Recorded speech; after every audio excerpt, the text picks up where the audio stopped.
வாழ்கவே அம்பேத்கர் வாழ்கவே வாழ்க வாழ்க வாழ்கவே வாழ்க வாழ்க வாழ்கவே தந்தை பெரியார் வாழ்கவே தந்தை பெரியார் வாழ்கவே வாழ்க வாழ்க வாழ்கவே வாழ்க வாழ்க வாழ்கவே ஆதித்தமிழர் பேரவை வாழ்கவே ஆதித்தமிழர் பேரவை வாழ்கவே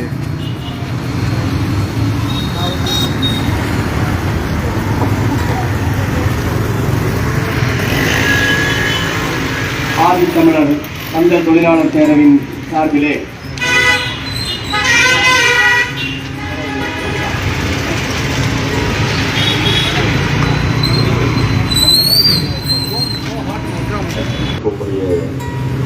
இந்த பகுதியினுடைய பொறுப்பாளர்கள் இந்த நிகழ்ச்சியை சிறப்புற ஏற்பாடு செய்து நடத்தி கொண்டிருக்கின்ற நீலமலை சிவா அவர்களே, தோழர் அகிலன் அவர்களே, இந்த நிகழ்ச்சியில் கலந்து கொண்டு நம்முடைய அழைப்பை ஏற்று வருகை சென்று சிறப்பு செய்து கொண்டிருக்கின்ற மாவட்ட உறுப்பினர் மரியாதைக்குரிய தோழர் சங்கர் அவர்களே, இந்த பகுதியினுடைய திராவிட முன்னேற்ற கழகத்தினுடைய பகுதி செயலாளர் தோழர் பாக்கியராஜன் அவரோடு வந்திருக்கிற தோழர்கள், இங்கே கலந்து கொண்டு சிறப்பித்துக் கொண்டிருக்கிற அத்தனை பேருக்கும் முதலில் என்னுடைய வணக்கத்தை தெரிவித்து, பொதுவாக மே நாள் என்பது ஒரு காலத்தில் கம்யூனிஸ்டுகள் அந்த தொழிற்சங்கங்களிலே நடத்தி கொண்டிருப்பார்கள். ஆனால் உண்மையிலே மே நாள் என்பது ஒரு அம்பேத்கர் நாள் தான். இந்தியாவை பொறுத்தளவு அம்பேத்கர் நாள் தான். ஏன் என்று சொன்னால், இங்கே இருக்கிற தொழிலாளர்களுக்கான அனைத்தையும் அவர் செய்து கொடுத்திருக்கிறார். அவர் தொழிலாளர் நல அமைச்சராக இருந்தபோது அவர் செய்த பணிகள் ஈர்க்கடிப்பு செய்யப்பட்டிருக்கின்றன. ஏதோ அரசியல் சட்டத்தை இயற்றியவர், தாழ்த்தப்பட்டவர்களின் தலைவர் என்கிற அந்த அளவிலே மட்டும்தான் அவரை நாம் வெளிப்படுத்திக் கொண்டிருக்கிறோமே தவிர, இன்றைக்கு இந்தியாவிலே இருக்கிற ஏறத்தாழ அனைத்து இயக்கங்களும் அவரை சார்ந்துதான், அவர் ஏற்படுத்திய ஏற்பாடுகளின் பிரதிதான் இன்றைக்கு நடந்து கொண்டிருக்கிறது. இன்றைக்கு அவர் நாம் நினைத்துக் கொண்டிருக்கிறோம், அவர் ஒரு காலத்திலே தொழிலாளர் நல அமைச்சராகவும் இன்னொரு காலத்திலே சட்ட அமைச்சராகவும் 2 அமைச்சராக இருந்தார். தொழிலாளர் அமைச்சர் ஆங்கிலேயர் ஆட்சியிலே தொழிலாளர் நல அமைச்சர், அதற்கு பிறகு நேரு தலைமையிலே சட்ட அமைச்சர். அவர் தொழிலாளர் நல அமைச்சராக இருக்கும்போது அவர் செய்த பணிகளை தான் நம்முடைய தோழர் சங்கர் அவர்கள் சொன்னார். 1927 நவம்பர் 27 அன்று தான் அவர் ஒரு மாநாட்டிலே தான் சொன்னார். அவர் தொழிலாளர் நல அமைச்சராக இருக்கும்போது ஒட்டுமொத்த எல்லாரும் சேர்ந்து இருக்கிற அந்த மாநாட்டில் தான் அவர் சொன்னார், இனிமேல் இந்திய அரசு போது ஒட்டுமொத்த இந்தியா 8 மணி நேரம் தான் வேலை, 12 மணி நேரமோ 14 மணி நேரமோ, அதுக்கு முன்னாடி எல்லாம் 16 மணி நேரம் 20 மணி நேரம் எல்லாம் வேலை வாங்கி மிகப்பெரிய தொழிலாளர்கள் புரட்டல் நடைபெற்றிருக்கிறது நாட்டில். அதையெல்லாம் யாரும் தட்டி கேட்கிறது. ஆனால் இவர் ஒரே ஒரு சட்டம், அவர் போட்ட ஒரே ஒரு கையெழுத்தின் அடிப்படையில் இந்தியாவில் அந்த 8 மணி நேர வேலை இன்றைக்கு நடைமுறையில் இருக்கிறது. ஆனால் நடைமுறையில் இருக்கிறதா என்று சொன்னால் இல்லை. இன்றைக்கு அரசுகளே இன்றைக்கு என்ன 12 மணி நேரம் வேலை வாங்கி, ஏன்னா அரசே இன்னைக்கு ஒப்பந்த தொழிலாளரை வச்சிருக்குது, அரசே இன்னைக்கு தற்காலிக தொழிலாளரை வச்சிருக்கிறது, நிரந்தர தொழிலாளர் இல்லை. ஆக தொழிலாளர்கள் இன்னும் போராட வேண்டிய அவசியம் அதிகமாக இருக்கிறது. அப்ப தொழிலாளர்கள்னா யார்? தொழிலாளர்னா வேறு யாரும் இல்லை, ஒடுக்கப்பட்ட உழைக்கும் மக்களான பட்டியலின மக்கள் தாங்க தொழிலாளர் மக்கள். இன்றைக்கு பிற்படுத்தப்பட்ட, மிகவும் பிற்படுத்தப்பட்ட பட்டியலின பழங்குடி மக்கள் தாங்க தொழிலாளர்னாலே. இவங்க தாங்க, இவங்க யாரும் முதலாளிகள் இருக்காங்களா? நான் கேட்கிறேன், தமிழ்நாட்டில் இல்லை இந்தியாவிலே கேட்கிறேன், 100 கோடி முதலீடு வைத்திருக்கிற ஒரே ஒரு பட்டியலின தொழிலாளி ஒருத்தரை காமிக்க முடியுமா? 100 கோடி முதலீடோட ஒரு தொழிற்சாலை நடத்துறாரு அப்படின்னு எங்கேயாவது காட்ட முடியுமா? இல்லை 1000 கோடி முதலீடோடு இந்திய அளவில் ஒரு பட்டியலினத்தை சேர்ந்தவர் தொழில் நடத்தி கொண்டிருக்கிறார் காட்ட முடியுமா? இல்லை. ஏன்னா அந்த வளர்ச்சி எங்கே தடைபட்டு விட்டது. ஆக ஒடுக்கப்பட்ட மக்கள் தொடர்ந்து சுரண்டப்பட்டு கொண்டிருக்கிறார்கள் என்பது யதார்த்தமாக இருந்து கொண்டிருக்கிறது. அப்போ ஒரு காலகட்டத்தில் நம்முடைய புரட்சியாளர் அவர் ஏன் புரட்சியாளர் சொல்றோம்னா அவர் அண்ணல் கிடையாது. அவர் இன்னும் சொல்லணும் அறிஞர்னு சொல்லலாம், அறிஞர்னு சொல்லலாம். அண்ணல்னா அது சாஃப்டான விஷயம். அது உத்தமர் காந்திக்கு வேணா பொருந்தும். அண்ணல்னா அவர் ரொம்ப சாஃப்ட், அடிக்கவன திருப்படிக்காத, ஒரு கண்ணத்தை அரைந்தால் மறுகண்ணத்தை காட்டுன்னு சொல்லுவாங்கல்ல, அந்த மாதிரி இருக்கிறவங்களுக்கு தான் அண்ணல்ங்கிற பேர் பொருந்தும். அம்பேத்கருக்கு அது பொருந்தாது. அம்பேத்கர் என்ன சொன்னாருன்னா இந்த மக்களை அப்படியே முழுக்கேற வைத்தார்கள். இன்னும் இந்த நாட்டில படித்தவர்கள் என்று நாம் பல பேர் இருக்கிறோம் என்று நாம் சொல்லிக் கொள்ளலாமே தவிர இன்னும் முழுமையாக அம்பேத்கரை படித்தவர்கள் எத்தனை பேர் நம் கைவிட்டு எண்ணிவிடலாம், விரல் விட்டு எண்ணிவிடலாம். எத்தனை கல்லூரிகளிலே அம்பேத்கருடைய பாடம் புத்தகமாக இருக்கிறது சொல்லுங்க பார்க்கலாம். பள்ளிகளிலே என்ன புத்தகமா இருக்கிறது? அன்னைக்கே கொலம்பியா பல்கலைக்கழகத்தில் அவருடைய புத்தகம் பாடநூலா வந்துருச்சு. அன்னைக்கு 20 காலகட்டங்களில அமெரிக்காவிட புத்திசாலியாக இருக்கிறவங்க நான் கேட்கிறேன். கொலம்பியா பல்கலைக்கழகத்தில் இவருடைய புத்தகம் அன்னைக்கே கல்லூரியில பாட புத்தகமாக வந்துவிட்டது. ஆனா இன்னைக்கும் இங்க இருக்கிற பாடங்களிலே இருந்து அவரை அப்புறப்படுத்துவதற்கான வேலையை செய்து கொண்டிருக்கிறார்கள். நீங்க நினைக்கிற மாதிரி அம்பேத்கர் சாதாரண ஒரு மனிதர் அல்ல. நாட்டில இருக்கிற இன்னைக்கு நம்ம எல்லாம் இந்த மாதிரி ஆக்கி வச்சதுக்கு காரணம் இந்து மதம். இந்து மதத்தை நம்ம பேசாம எங்கேயும் போகவே முடியாது. இன்னைக்கு பிஜேபி எல்லாம் இன்னைக்கு அம்பேத்கரை அரவணைக்கிறதுக்கு என்ன காரணம்? அதை மறைக்கிறார்கள். இந்து மதத்தை பற்றி அம்பேத்கர் சொன்னதை மறைக்கிறார்கள். இந்துயிசம் அப்படின்னு ஒரு புத்தகம் எழுதினாரு, அது இன்னைக்கு வரை தடை செய்யப்பட்டிருக்கிறது. உண்மையா இல்லையா? இந்து மதத்தில் உள்ள புதிர்கள் தடை செய்யப்பட்டிருக்கிறதா இல்லையா? இவனும் பெருசா பேசுறாங்களா, அம்பேத்கரை நாங்களும் தான் கொண்டாடுறோம், நாங்களும் தான் அம்பேத்கர் படம் வைத்திருக்கிறோம் என்று சொல்லிக் கொண்டிருக்கிறார்களே, இன்னைக்கு வரைக்கும் அது வெளியே வந்திருக்கா? நான் கேட்கிறேன். அம்பேத்கர் சாதாரணமாக நாம் நினைப்பது போல அவர் இல்லை. நாம் நினைத்து அவர் தொழிலாளர் நல அமைச்சர், சட்ட அமைச்சர் சொல்றோம். இன்னொன்று நமக்கு தெரியாது. என்ன தெரியுமா? அவர் மின்சார அமைச்சராக இருந்திருக்கிறார், நீர்ப்பாசன அமைச்சராக இருந்திருக்கிறார்.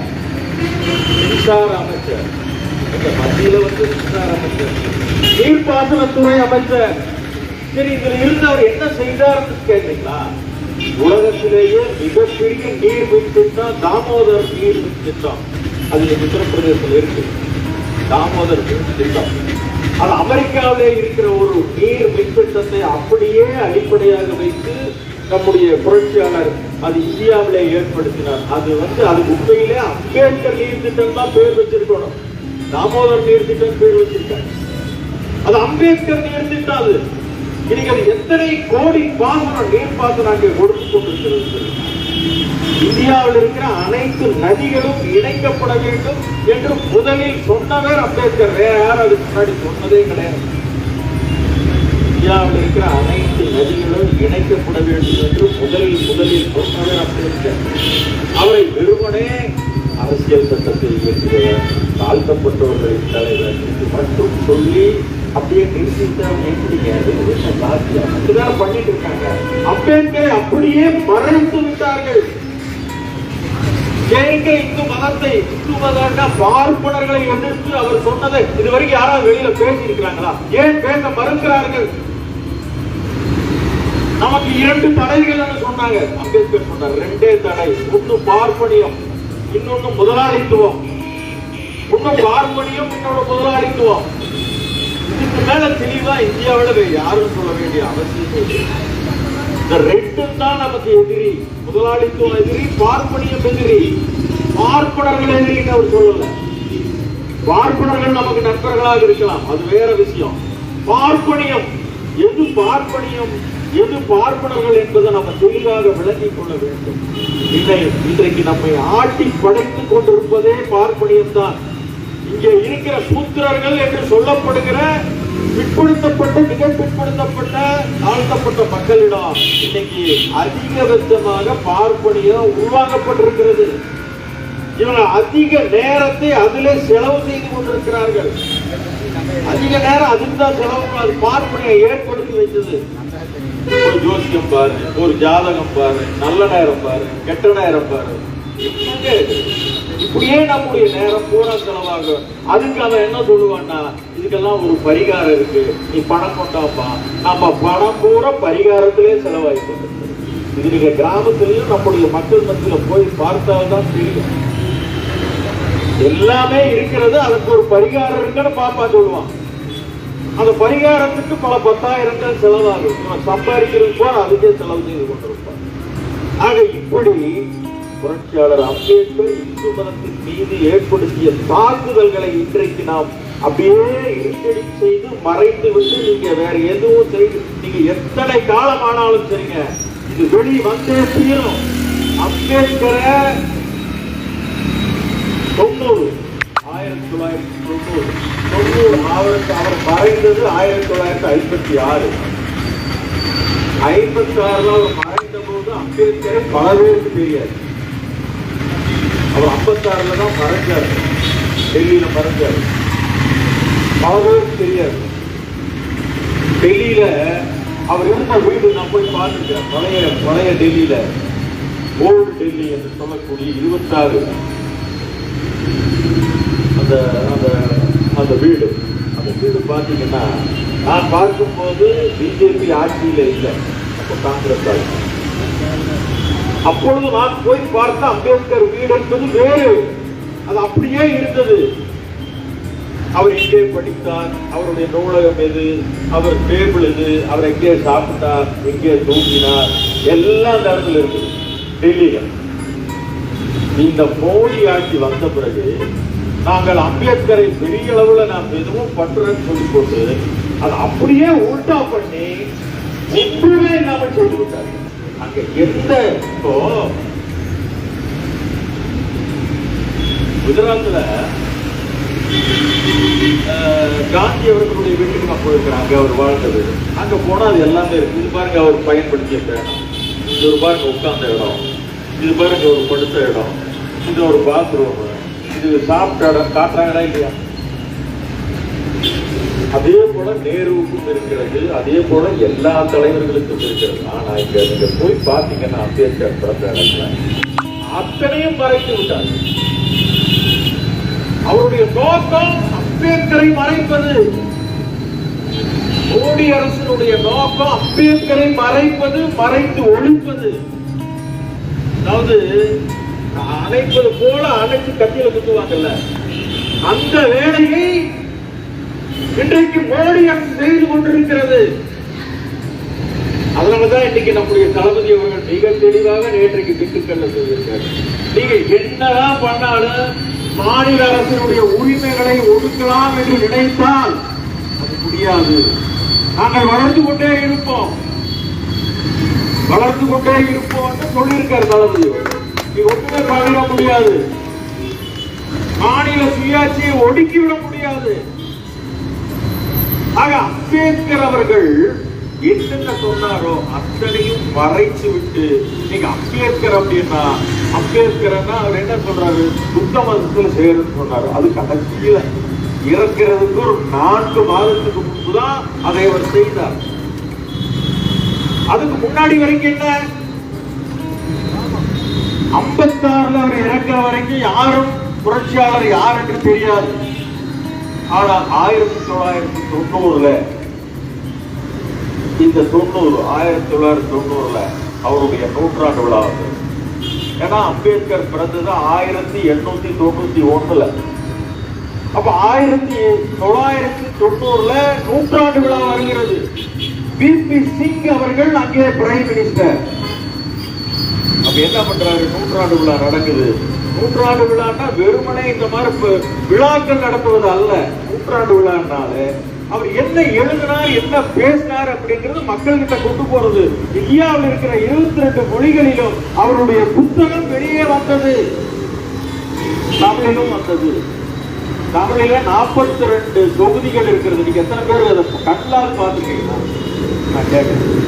42 தொகுதிகள் நீலக்கடல் அட்டையை போட்டு வச்சிருப்பாங்க. நியூ செஞ்சுரி புத்தகத்துல போனா அது இருக்கு.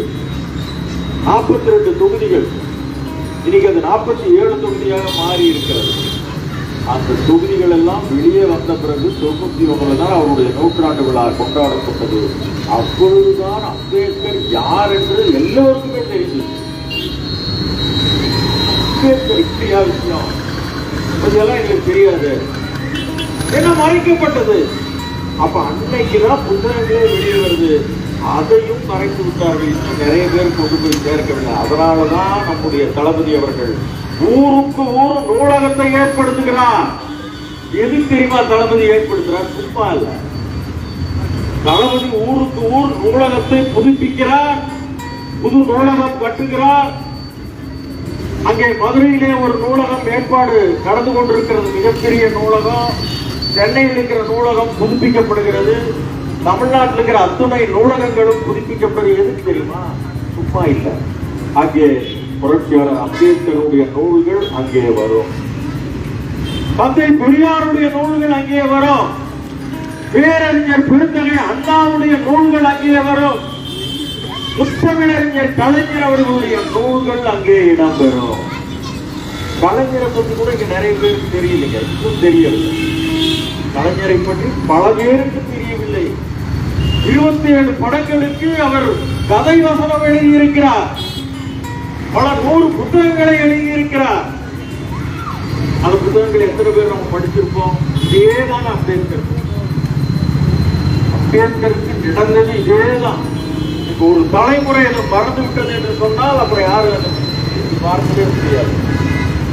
சினிமால கலைஞர் அவர்களுடைய வசனம் ஒழிப்பதால் நாம் எல்லாம் கேட்டுக்கொண்டிருக்கிறோம். இன்னைக்கு அதே போல புரட்சியாளருடைய நூல்கள் 91 வந்த பிறகு பல இளைஞர்கள் படித்து ஆஹா இப்படி எல்லாம் இருக்கான்னு பல பேர் தெரிஞ்சு 91 தான் ஒரு இன்னொரு புரட்சி ஏற்படுதுங்கிற மாதிரி ஒரு எழுச்சி, அம்பேத்கருடைய எழுச்சி இங்கே ஏற்பட்டது. இன்னொன்னு சொல்கிறேன், இங்கே இருக்கிற பிற்படுத்தப்பட்ட மிகவும் பிற்படுத்தப்பட்ட தலைவர்கள் யாராக இருந்தாலும் ஒன்றை தெரிந்து கொள்ள வேண்டும்.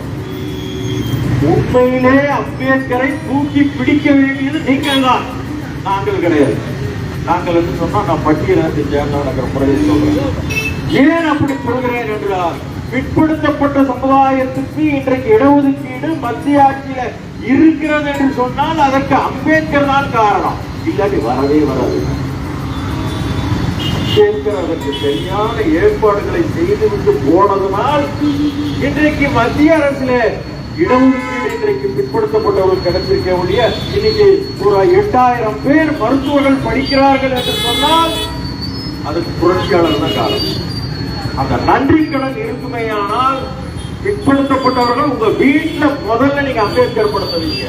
எனக்கு தெரியும் இருக்கிற பட்டியல் வீட்டிலேயே 6 வீட்டுல அம்பேத்கர் படம் இல்லை, அது கூட தப்பு இல்லை. ஆனா இங்கே பிற்படுத்தப்பட்ட சமுதாயத்தை சேர்ந்த தலைவர்கள் அத்துணை பேர் வீட்டில் அம்பேத்கர் படம் முதலில் இருக்க வேண்டும். அந்த அளவுக்கு பிற்படுத்தப்பட்ட சமுதாயத்தை சேர்ந்தவர்களுக்கு அம்பேத்கர் அடிப்படையான வேலையை செய்து இதெல்லாம் யாரும் மக்கள்கிட்ட சொல்வதே கிடையாது. ஆக அப்படிப்பட்ட புரட்சியாளர் அம்பேத்கர் அவர்களுடைய ஏன் இன்றைக்கு நினைக்கிறேன் என்று சொன்னால், தொழிலாளர்களுக்கு அவரை விட இந்த நாட்டில யாரும் ஒன்றுமே தெரியும். 8 மணி நேரம் வேலை மட்டுமல்லங்க, பெண்களுக்கு பிரசவ லீவ். இன்னைக்கு நம்முடைய தளபதி அவர்கள் முதல்ல நான் அரசு ஊழியர், நான் வேலை செய்யும் போது பிரசவ லீவ் 3 மாசம் பெண்களுக்கு. அதுக்கப்புறம் கலைஞர் வந்த பிறகு 6 மாசம் ஆச்சு, அப்புறம் அது 9 மாசம் ஆச்சு. இன்னைக்கு ஓராண்டாக மாற்றி இருக்கிறார் நம்முடைய தளபதி அவர்கள். 1 வருஷங்க சம்பளத்தோடு விடுப்பு, 1 வருஷம் தேவை. ஒரு குழந்தையை பராமரிப்பதற்கு ஓராண்டு தேவை, விடுமுறை தேவை. அதை இன்னைக்கு நம்முடைய தளபதி கொடுத்திருக்கிறார். அந்த விடுப்பு யார் கொடுத்தது? புரட்சியாளர் அம்பேத்கர் கொடுத்தது. சுரங்கத்தில் பெண்கள் பணியாற்றக்கூடாது என்று தடை போட்டவர் புரட்சியாளர் அம்பேத்கர். இப்படி நீங்க ஒவ்வொன்றா சொல்லிட்டே போகலாம்.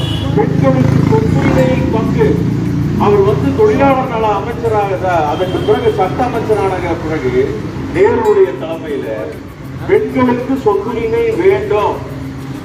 சொத்துரிமை மட்டுமல்ல, பெண்கள் நினைத்தால் அவர்கள் விவாகரத்து செய்கிற உரிமை வேண்டும். ஜீவனாம்சம் வேண்டும். இந்த உரிமைகள் எல்லாம் உள்ளடக்கிய ஒரு மசோதாவை கொண்டு வர்றார். இந்து கோட் பில், புரட்சியாளர் அம்பேத்கர் கொண்டு வந்த பில். அந்த பில் அவர் சட்ட அமைச்சர், நேரு பிரைம் மினிஸ்டர். நேரு என்ன சொல்றாரு தெரியுங்களா, எனக்கு ஒன்றும் பிரச்சனை இல்லை, நான் அந்த பில்லை ஏற்றுக்கிறேன். ஆனா நேருடைய அமைச்சரவையில் இருந்த பார்ப்பனர்கள் அத்தனை பேரும் எதிர்த்த காரணத்தினால அந்த சட்டம் நடைமுறைக்கு வரல. சட்டம் நடைமுறைக்கு வரல. அப்ப பார்த்தாரு அம்பேத்கர், அதுல பெண்களுக்கான சொத்துரிமை அந்த பில்ல தான் இருக்கு. இது நடைமுறைக்கு வரலன்னா நான் கொண்டு வந்த ஒரு மசோதா நிறைவேறவில்லை என்றால் நான் அமைச்சராக இருந்து பயனில்லை என்று சொல்லி ராஜினாமா செய்துவிட்டு வெளியே வந்தவர் புரட்சியாளர் அம்பேத்கர். அன்னைக்கு வெளியே வந்தார். இது இதெல்லாம் எத்தனை பேர் எங்கெங்க சொல்லி தர்றாங்கன்னு நீங்க பார்க்க வேண்டியதெல்லாம் யாரும் எங்கேயும் சொல்லியே தரமாட்டாங்க. மறைக்கப்படும் செய்திகள் பல இருக்கின்றன. இதெல்லாம் தனித்தனியா உட்கார்ந்து வகுப்புகளே எடுக்க வேண்டிய ஆவணம் இருக்கு. அவ்வளவு புத்தகங்கள் அவர் எழுதியிருக்கிறாரு, அவ்வளவு விஷயங்கள் இருக்கிறது. அவர் தொடாத சப்ஜெக்டே இல்லை. அது இன்றைக்கு நான் ஏன் இந்த மேனாளிலே அதை பேசுகிறேன் என்று சொன்னார். உழைக்கும் மக்கள் நாம் தான். இங்க உழைக்கும் மக்கள் யாரோ கிடையாது.